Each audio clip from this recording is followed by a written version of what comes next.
Hello and welcome to another episode of Movies, they're pretty good. I'm your host Travis Dudding and welcome to another Christmas episode of the podcast, and today we are doing A Christmas Story. Made in 1983. This is a movie that I've seen so many times that I can't even count anymore. Watched it so much that when we had it on the TV at work a long time ago, it was on mute. I was able to just watch it and hear all the dialogue and music and everything in my head. That's how many times I've seen it. So let's get right into it. Throughout the whole movie, we're getting narration from an older version of the main character, Ralphie. We open on snowy little Midwest town. Looks really pretty. It's Ralphie and his family going out to the car. They're going to head downtown. We get to see downtown of their the downtown of their little town and everything, and there's all the people out there, Christmas shopping, singing, everything like that. It's taking place in the late 30s, early 40s, around that time frame. And we see everybody, like a huge crowd gathered around the window of the department store. And they're all looking in. We get to see some kids with their faces pressed up against the window. You know, they're putting them on the glass just like Sir Mix-a-Lot taught them.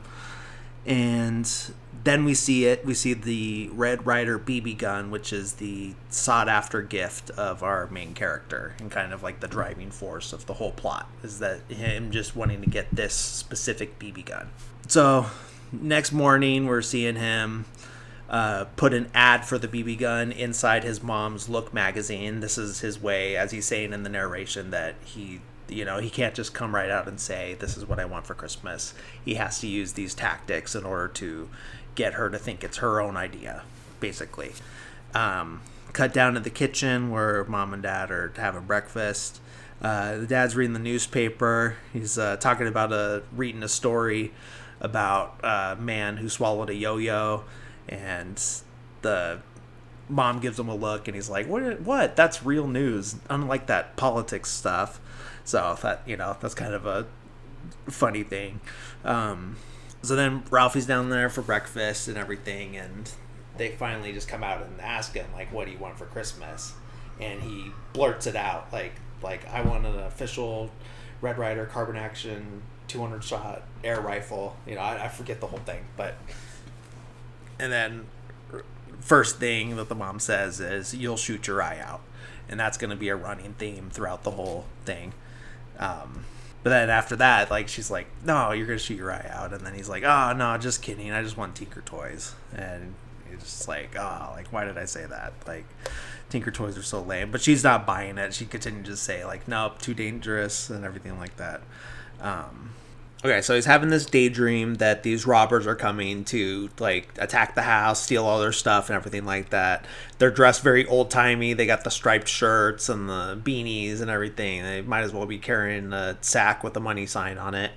And, but in this daydream, Ralphie's protecting the whole family, and they're, like, all, like, cowered under the table. Like, it's an old pioneer family or whatever, and then they're like, do something, Ralphie. And then so he's got his BB gun, and he's shooting them and taking care of business and keeping the family safe. So he snaps out of that. And we get a bunch of, all in the same scene. It's the dad's like complaining that the car won't start, that it's frozen over, and then as he's in the kitchen complaining about that, then the furnace blows downstairs and all the smoke starts coming up, and he's down there taking care of that. He's down there cussing up a storm, but then since it is a kid's movie, he's just like, just like grumbling, gibberish. So then we see the kids getting ready for school, and as Ralphie says, it's like preparing for deep sea diving because they got to put all this like heavy duty snow clothes on and stuff like that. The little brother Randy is complaining and crying that he can't put his arms down. And the mom's just like, well, you can put your arms down when you get to school. So they start walking to school.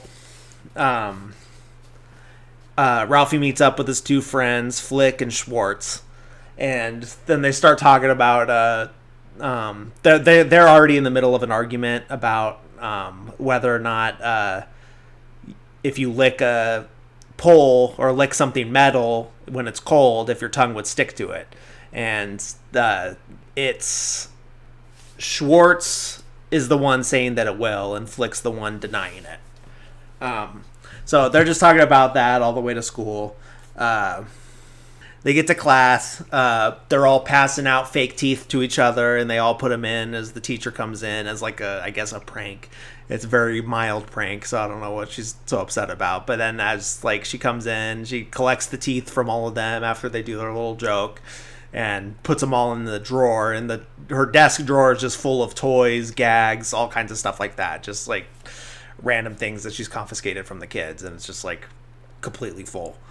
So then they're going out for recess, and they're back on the same conversation about sticking your tongue to the flagpole, and they just keep going on and on about it, and then finally it comes down to like, okay, like I'm gonna, like I dare you to do it, and he's like, no, I'm not gonna do it, and like I double dare you, and then no, like still, and then pulls out the triple dog dare, and then as kids, everyone makes a huge deal about this, and he's like, all right, well, gotta do it.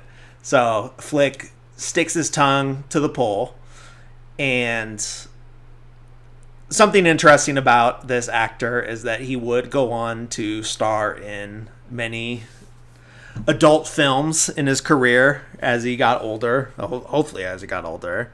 So you can see him in some gems like Dirty Bob's Excellent Adventures 36 and Cafe Flesh. You know, just all those classics that we grew up watching. So with that being said, this isn't the last time that he's sticking his tongue to things. So, yeah. So he sticks his tongue to the pole, and obviously it does get stuck. So he's there with his tongue stuck, and he's like, stuck, and just starts freaking out. And then the bell rings, and they just start, then just leave him out there. They're like, what do we do? And Robbie's like, I don't know, the bell rang. We got to go to class. So they all get in there, and then the teacher's like, hey, like, where's Flick? And everyone's like playing dumb, like they don't know. And then she, a little girl like points out the window, like kind of sneakily, like he's out there. That she sees him stuck to the flagpole, his arms are flailing and everything. Then you see the fire department show up. They got to get him off and everything. And then then they're walking him back to the class, and he's like a wounded warrior, just dragging his feet and everything. Comes back into the class, his mouth is full of gauze and everything, and his tongue's all swollen, and he sits down, all looks like completely defeated. So then they get the assignment in class that they have to write a theme paper on what they want for Christmas. And this is where Ralphie's like, oh, like, here we go. Like, now I could write this on my BB gun, and then, you know, everyone's going to, like, it's going to legitimize it. So now they're going home for the day, and now we get to meet the bullies, Scut Farkas, which is this tall redheaded kid, braces, and is talking about how he has yellow eyes, and then he's got his little short cab driver minion looking guy, Grover Dill, and so they're just like bullying all the kids and everything, kind of chase them home, and nothing really happens in this scene other than just the introduction of them. Now you see the dad coming home from work at the end of the day. The neighbors' dogs, the Bumpuses, they have like a bunch of dogs, and they're always like bothering the dad and everything, and jumping on him and barking at him and everything, and just like yelling at them, calling them hillbillies and stuff like that. So then he gets he comes in, he's all excited, saying that he won something, and he's like, okay, like, what did you win? And he's like, I don't know, but it's coming today. because he got a telegram or letter or something like that saying that some contest. I think it was for the crossword puzzle that he submitted it and he got a prize for it. And then he's like talking about like, oh, like, well, that the wife's asking like, okay, what is this? And he's like, I don't know. Well, this person got a bowling alley, and she's like, are they really gonna deliver a bowling alley here tonight? And he's like, no, but they could bring the deed, that type of stuff. So now it's we see them at dinner. Randy, the little brother, he doesn't want to eat. He's like super picky and just like, I mean, if anyone has kids or been around kids, you know how they get when it's mealtime. They're like always like dreading eating for some reason. Anything that's not like full on candy or sweets or, stuff like that. The stuff that they really like. Anything that's not chicken nuggets and macaroni and cheese, all that stuff. Yeah, he's like not wanting to eat it until the mom was like, okay, like show mommy how the piggies eat to like make it fun. But then he's just like face into the plate, just eating like literally like a pig. And like he's giggling, the mom's giggling, and the dad and Ralphie are in disgust, like what's with this kid? But then they get a knock at the door, and then dad's all excited, like, oh, it's here, and he gets up, answers the door. They bring in the this big tall crate. And he's trying to ask like the delivery guy what it is, and the delivery guy's like, I don't know, like why would I know? And so they drop it on the floor all hard and everything. And then he's looking at the crate and it says fragile. But he's like, fragile, that must be Italian. And the wife corrects him, like, no, I think that says fragile. He's like, oh, yeah, of course, And so he starts opening the crate and everything. He's digging through all this, like, I guess it's just, like, straw or hay or whatever is what they used for the, to pack it. And so it's not just, like, beating around the edges and everything like that.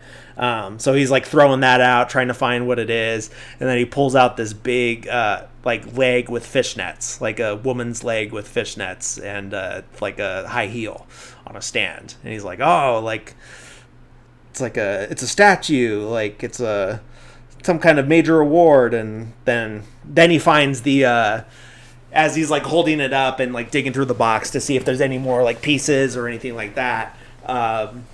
Ralphie's like feeling up the leg, and the mom like slaps his hand away, and then he finds the lampshade, and he's like, oh, it's a lamp, and he puts it on, and he's all excited about it. The mom's like not too happy about it.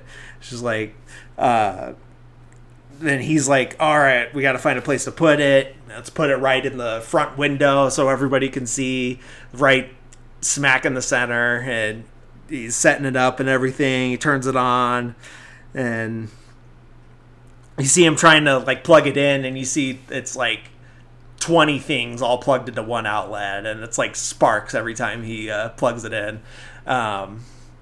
And he's going outside to see what it looks like from the street, and all the neighbors are gathering like, whoa, what is that? And he's like, I want it. And he's like, you want it? And then all the neighbors are like proud of him, and everyone's just like super excited about it, and except for the mom, obviously. She's all embarrassed. She doesn't want to show her face at the window or anything like that. So then the next day at school, Ralphie's sitting in class, and he's just thinking about getting so he just turned in his paper, so he's thinking about, like, he's daydreaming about it getting graded, and that she's like reading through all these papers and just like, oh, F, like this is failure, this is terrible and everything. She's being super dramatic. All the acting in the flashbacks, or not flashbacks, in the daydreams is so over the top and overly dramatic. It's so funny. For some reason she's dressed like Mrs. Olsen from Little House on the Prairie. I don't know if anyone knows that like reference. Congrats, you're old. But anyways, if you know, you know. So she gets to his paper, obviously, and then she's just like, oh my gosh, this is the best paper I've ever written. And she's like writing Ralphie's name on the board, and A+++++. And yeah, so then he like snaps out of it. And That evening, they're leaving the house, getting in the car to go get a Christmas tree. As they're walking out to get to the car, the mom turns the lamp off, and the dad's all like, "Hey, why'd you do that?" And she's like, "Oh, I want to save electricity." He's like, "Oh, save electricity?" Like, yeah, right. So they're in the car. They get to the tree lot, and the dad just starts haggling for the tree. He's just like loves to negotiate. The guy's like showing him like, "Oh, check out this tree. None of the needles are gonna fall off." And then like there's this huge pile of pine needles on the ground under the tree. So he ends up talking him down on the price and everything. It does work out and everything. They get a nice tree. He's able to talk him into tying it down for him and everything like that. So they're on their way home with the tree. They're singing Jingle Bells in the car, and then the tire blows out. And the dad's all like, he's mad about it, but then at the same time he's like, oh, now I get a chance to like beat my record for changing the tire. So that's like his whole thing. He's like, oh, like how fast can I patch it or change it and stuff like that. So he's out there doing that, and the mom's like, hey, Ralphie, why don't you go help your dad? And this is like the first time this has ever been suggested that he would go do such a thing. So he's all excited about it, and he gets out there, and the dad's like, okay, like you hold this pan with the bolts in it, and or the nuts, bolts, all that type of stuff. Anything that like came off the car. And so he's holding that, and then the dad's using getting the tire on, and then he like brings his hand up real fast and knocks the plate with all the pieces in it, and they go flying. And Ralphie's just like, oh, like this is how we perceive it. It's like, oh, fudge, all in slow motion. You see the dad's face like change into like shock and everything, and then the narrator saying like, oh, I didn't say fudge, I said it, the mother of all dirty words, F dash dash, obviously he said fuck. But so he's like, all right, like go get in the car with your mom, and like all like stern about it. And so he goes in, and he's like freaking out, like, oh no, I'm dead. And he goes in the car. The mom's like, how'd it go? And he doesn't say anything. And then the dad finally comes back in the car, and as soon as he gets in, he's like, do you know what your son just said? And then whispers in her ear, and you see Randy like trying to listen in and everything. And so he tells her, like, just whispers, and then the mom starts screaming, you said what? And then Ralphie! And then he gets home, or you see him with the soap in his mouth, and he's sitting there on the toilet, and then she comes, takes the soap out, and she's like, all right, now where did you hear that word from? And as a narrator, he's saying like, oh, I've heard my old man say that like a billion times. But I didn't want to blame it on him, so I panicked and said the first name that came to mind, which was his friend Schwartz. So he like blurts out, Schwartz! And she's like, uh-huh, I see, and puts the soap back in his mouth, and then goes to the phone. And so she calls up Schwartz's mom, and she's like, do you know what my son just said? And she tells him, and she's like, no, not that. We could hear her voice like faintly on the other side of the phone, and she's like, okay, like, well, do you know where he heard it from? And the other mom, Schwartz's mom, is like, well, probably from his father. And Ralphie's mom gets all offended, like, no, he heard it from your son. And then it goes from that like faint voice on the other side to she might as well be in the room because she's screaming so loud. And then like the mom even like backs away from the phone, like, what? And then you can hear like hitting, and you hear Schwartz, oh, Mom, what did I do? And then Mom tells Ralphie to rinse his mouth out and go get in bed, and no reading, no comic books, nothing. And so he's in bed, he's crying. Then he, as he's crying, he gets another daydream, because he's just thinking to himself, like, as he's like narrating too, it's like, oh man, like they'll be sorry someday. So now he's having another daydream where he comes home and it seems like he's been gone for a long time. He's got sunglasses on, he's got a walking stick, and they're like, son, like, Ralphie, where have you been? And they're like, oh, he's blind, like more over the top, like acting and everything. And they're like, oh, like, what, like, how did you end up like this? Like, what happened to you? Was it something we did? And he says it was soap poisoning. And they're all like, oh no, I'll never forgive myself, just like crying and bawling. And then the daydream ends with him smiling, like, like, I got them. And then it cuts out of the daydream and transitions to him, like, smile. He's still got the tears in his eyes, but he's smiling now, and then he goes to sleep. So then the next day at school, he's trying to butter up the teacher. Everyone's bringing in little gifts because Christmas break is coming up, and everyone's just bringing like an apple, like the stereotypical teacher gifts and stuff like that. But he brings this giant fruit basket for her and everything, and just trying to like bribe her into giving him a good grade, basically. She's like, okay, like, you can go back to your seat. And he's just like standing there smiling at her, and then he like winks at her as he goes back to the desk and everything. Then it cuts to him getting home from school, and he's opening the mailbox, and he's being been waiting for this Little Orphan Annie decoder pin. So he's sent away for this thing, like, where you would drink a bunch of chocolate milk. The Ovaltine brand was what it was back then. So you drink all this chocolate milk, and then you would send away the like proof of purchase or something like that, or points. I mean, they do stuff like this now, but they still did it back then. So the pin's finally here, and he's like, oh, okay, can't wait to listen to the radio show tonight, and then I can use the decoder pin, and I'm finally a member of the, like, detective society or whatever it is. I forget what it was called. But so he's all excited. He's sitting down at the radio. He's like, make sure that he's there right on time, and he's listening to it, listening to the story, and he's like getting impatient with the story. He's like, come on, I don't care about that. I just want to like get the secret message. And it's like, okay, kids, get out your decoder pins and set it to B2, so you like turn it to where the B and the 2 match up, and then that way he's going to give out the code, and then you can go and decode it. So he's frantically writing everything down that the radio announcer's saying, and then like just because it's supposed to be a secret, he like goes up to the bathroom and locks himself in there to like decode it and everything. And he's getting it, and he's writing it down, B, E, like everything like that. He finally gets the whole thing out, and then goes to read it, and it reads, "Be sure to drink your Ovaltine."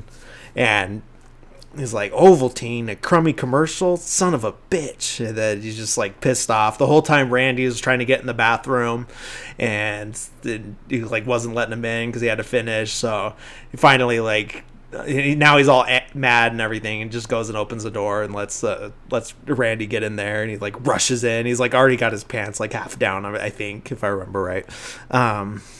So we see the family, they're eating again, and then something goes wrong with the furnace, so the dad goes down into the basement, and he's down there fixing it.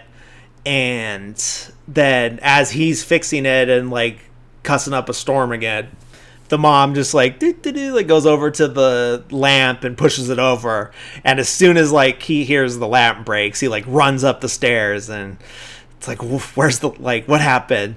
And he rushes over to the lamp, and it's all broken, and she's like all playing like she didn't do it on purpose, like, I don't know, like I was cleaning and I just accidentally knocked it over.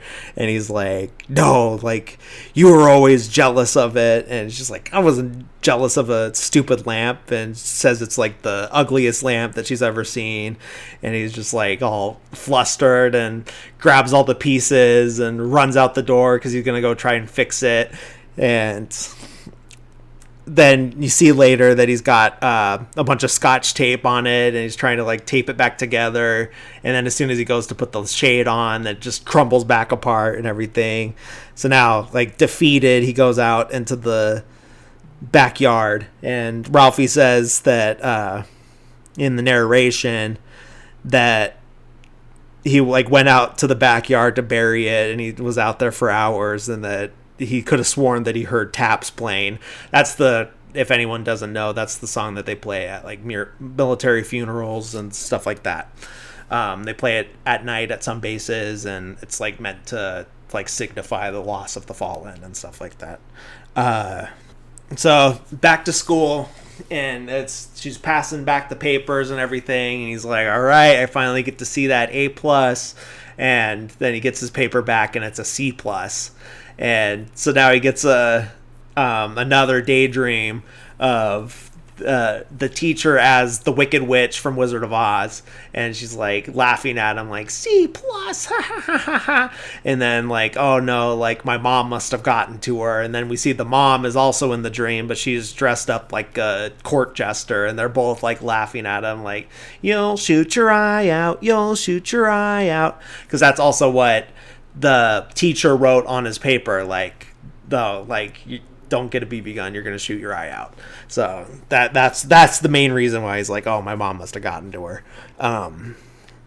So he's already like having a hard day, pretty defeated from that, and he's walking home, and then he gets hit in the face with a snowball, and it's the bullies again, and like then the bully's just like laughing at him.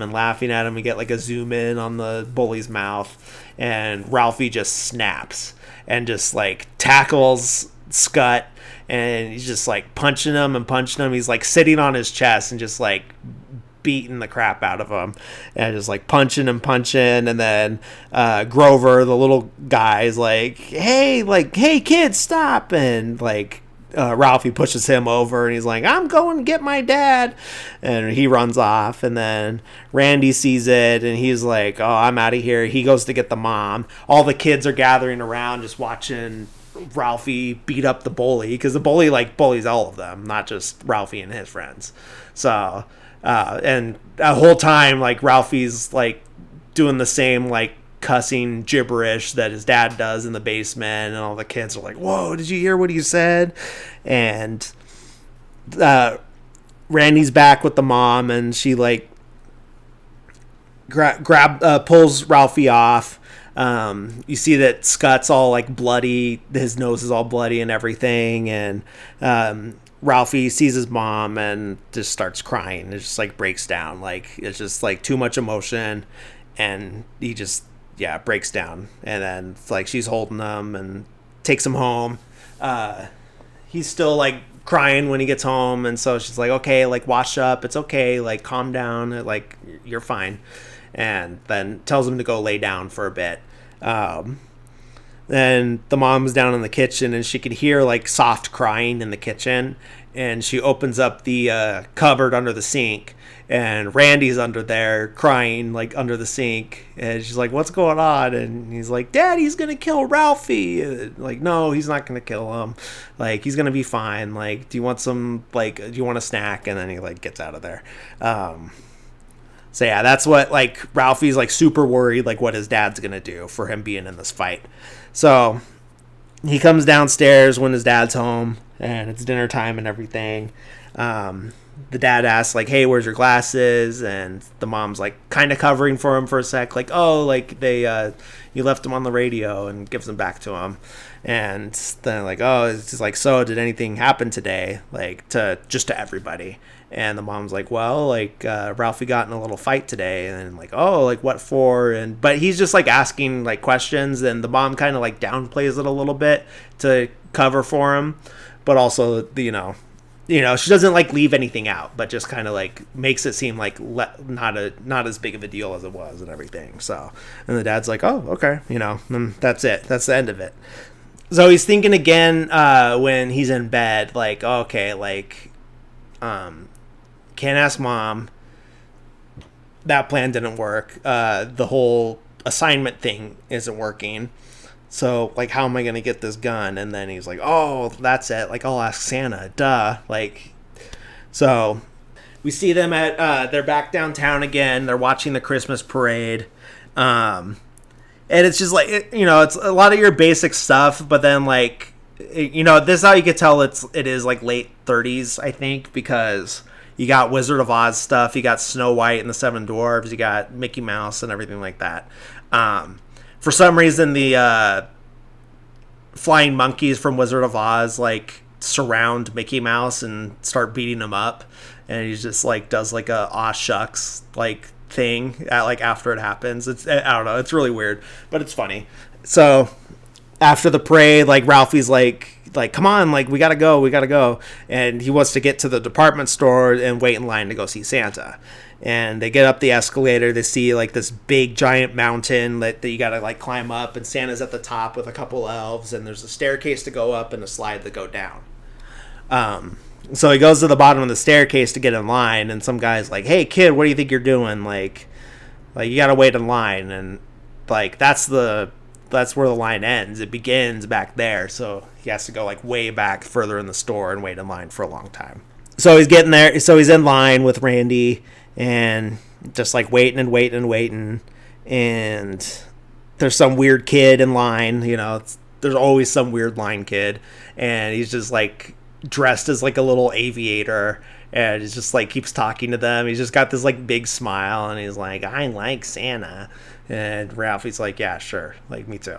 And then some Wizard of Oz characters from the parade are like going through the store. It's the Wicked Witch with the monkeys, and she's like trying to like mess with Ralphie a little bit, but just like playfully. And then he's like, hey, I'm busy, like leave me alone.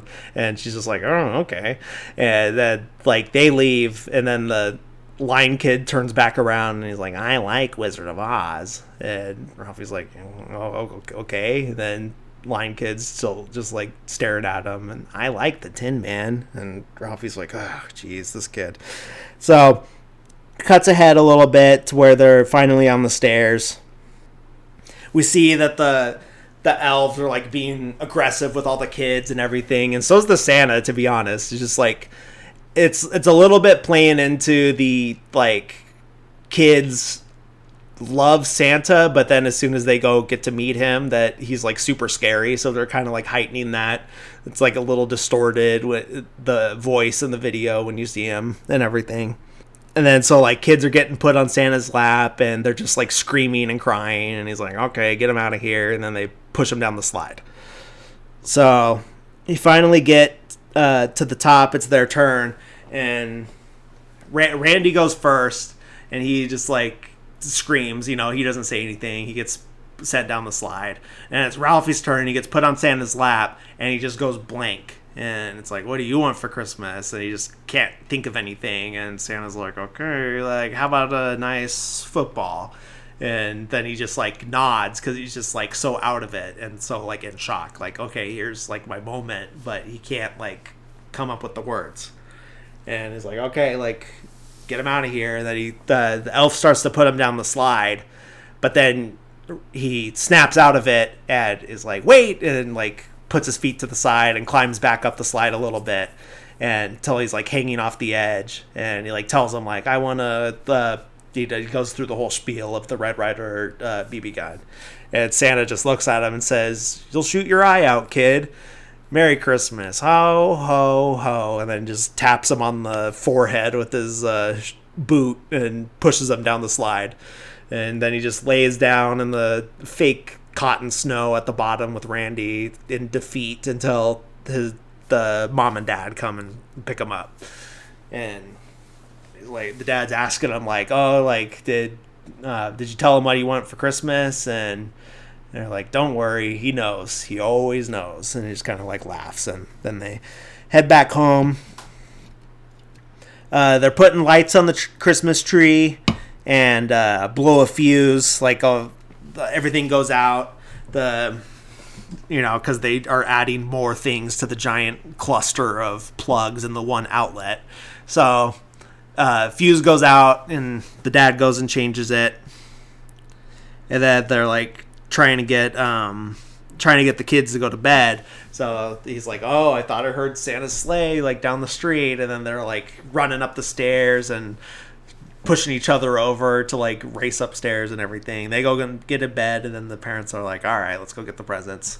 So cuts to the next morning. They wake up. It's all snowy outside and beautiful, and the kids rush downstairs and looking at all the presents. And Randy's like literally like, "Oh, there's this. That's mine. Oh, that's mine. That's mine." Just like, and Ralphie's like kind of looking around, like seeing like what, like looking for basically rifle shaped boxes, but isn't really seeing much. So parents come down. They're sitting there watching them open presents and everything. Ralphie opens one from his Aunt Clara, and it's this giant pink bunny costume. And he's like, "Oh my gosh, like my Aunt Clara always gets me stuff like this, and like thinks I'm littler than I am, and also thinks I'm a girl for some reason. So like I always get like girly stuff." And so the mom's like, "Oh, that's so cute. Like go put it on." And he doesn't want to, but like she makes him go and do it. So he goes and puts on the bunny costume. He comes down the stairs, and the mom's like loving it, but obviously Ralphie's hating it. Randy's laughing at him. The dad's like, "What are you talking about? Like he looks like a pink nightmare. He looks like a deranged Easter bunny." And he's like, "You happy wearing that?" And Ralphie shakes his head no. And he's like, "Okay, go change." And then Ralphie's like more than excited to go change out of that costume. So then it's like the wrapping paper all over the floor. Randy's passed out like with one of his toys, just like laying on the floor. And Ralphie's sitting in the middle of his mom and dad on the couch. And the dad asks him, like, "Did you get everything you wanted?" And Ralphie's like, kind of hesitant about it. And then the dad's like, "Hey, what's that behind the desk?" And Ralphie goes and checks, and there's this big long box. And he pulls it out, and he's like, "Go ahead and open it." And sure enough, it's the BB gun. So he's super excited, and he's like so happy about it. The mom had no idea that the dad got it, and he's like, "What? Like I had one when I was 8. Like he'll be fine." So he's super excited. He like wants to go out and try it in the backyard. He like barely gets dressed. He basically like is in his pajamas, boots, and a coat. And he gets out there, sets up a target and everything, and but so he puts the target on just this piece of like this metal sign, and that's it. And so of course when he aims and shoots, the little BB ricochets off the metal and then hits him in the face. And he's like, "Oh no, like I shot my eye out. Like it actually happened." So, but it knocked his glasses off and everything. So he's going to look for his glasses, which are fine, but then he steps on them and the glasses are broken. He's like, "Oh no, like 2 seconds with this toy and I'm already hurt. Like my mom's going to take it away. I need to come up with a cover story." So he like starts fake crying and says that an icicle fell off the roof and hit him in the face. And that's why his glasses broke and everything like that. And she buys it and everything. So he's going upstairs to get cleaned up and everything. And she's up there helping him. So as this is happening, the dogs come, the Bumpus's dogs from next door, get into the house because he left the door open when he came back in from outside. And the dogs get into the house and completely destroy the turkey that they made for Christmas dinner. And it's just like a huge mess. The turkey's like obliterated. The dad's like losing it because he's like super excited for the turkey. And he's like, "All right, we're going out." So they go to a Chinese restaurant because that's the only place open on Christmas. And they're there, and it's called the Chop Suey Palace. They're eating, and then the waiters are singing Christmas carols to them. And they got the really thick accents, and it's like, it is played for a joke and everything. And like, I would be lying if I said like I didn't think it was funny, like growing up and everything like that. And it's not for me to say like, it's not for me as a white person to say that this is like what the line is for that. And it's also not for me to say that like this is like completely fine too. So it's just like, it is what it is. It's a product of its time. And like I said, it's not for me to say like it's okay or that it's completely wrong. And I've identified stuff that's like, yeah, like that does make me a little uncomfortable, but I have like enough of the nostalgia to like keep me liking the rest of it and everything like that. So it is what it is. That's it. Like I would have felt weird not addressing it, but that being said, still like really like the movie, and I understand if you do not like the movie. For that reason. That's fine. Like that's completely fine and understandable. So they bring out a duck. It's like completely cooked, but it still has the head on, and so the dad's just trying to explain how like, oh, they're not used to that, and then so the guy just chops the head off like right then and there, and that's it. It's like, oh, like the main point is that they had fun, like they enjoyed their Christmas and everything like that, and like it was like their most memorable Christmas. And so they it's back at the house. It's the night, the kids are in bed, and then we get this nice like beautiful scene of the mom and dad like holding each other and looking out the window. You got the light from the Christmas tree, you got the snow outside and everything like that, and it's just like a really pretty ending, and I really do like that.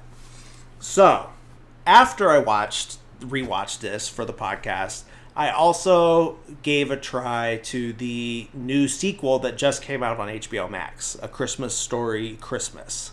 It has most of the original cast, so that's what got me on board to want to watch it. I know there was a Christmas Story 2 like in 2012, I believe, that did not look good, and based on reviews and ratings wasn't good.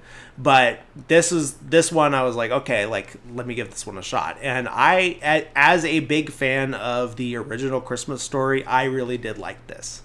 And I liked how referential it was to the original. I'm not going to sit here and say like this is a Oscar-worthy movie or anything like that. Like it's definitely cheesy in parts. It's definitely like for kids and like silly and everything like that. But it also like hit me emotionally too. And then a lot of that is the nostalgia of the original movie. But there were definitely scenes that I did cry and I did tear up. So yeah, I highly recommend you watch it if you are someone who enjoys the original. I don't want to go through the movie completely because I want you guys to experience it for yourself. Because I myself am not like a spoiler person, and it's not that there's like big plot spoilers, but still it's just more fun to watch it without knowing what's going to happen and everything like that. All I'll say is that it's about Ralphie. He's all grown up. He has a family of his own, and he's going back to his hometown to spend Christmas. And I'll just leave it at that. So, Christmas Story, another one of my Christmas favorites. Watch it almost every year, sometimes multiple times that year. Just depends. I just really love it. I think it's funny. It's just memorable. It's half